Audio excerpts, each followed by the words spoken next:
আমার সেই গল্পটা এখনো শেষ হয়নি।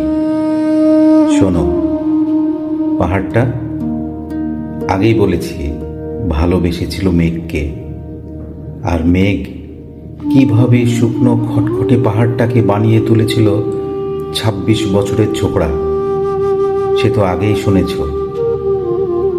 সেদিন ছিল পাহাড়ের জন্মদিন। পাহাড় মেঘকে বললে, আজ তুমি লাল শাড়ি পরে আসবে। মেঘ পাহাড়কে বললে, আজ তোমাকে স্নান করিয়ে দেব চন্দন জলে। ভালোবাসলে নারীরা হয়ে যায় নরম নদী, পুরুষরা জ্বলন্ত কাঠ। সেইভাবেই মেঘ ছিল পাহাড়ের আলিঙ্গনের আগুনে, পাহাড় ছিল মেঘের ঢেউ জলে। হঠাৎ আকাশ জুড়ে বেজে উঠল ঝড়ের ঝগজম্প। ঝাঁকড়া চুল উড়িয়ে ছিনতাইয়ের ভঙ্গিতে ছুটে এলো এক ঝাঁক হাওয়া। মেঘের আঁচল টান মেরে বললে, ওঠ ছুরি, তোর বিয়ে।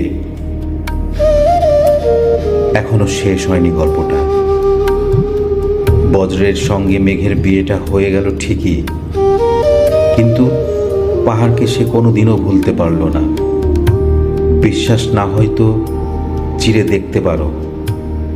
পাহাড়ের হাড় পাঁজর, ভিতরে থই থই করছে শতবর্ষের জল।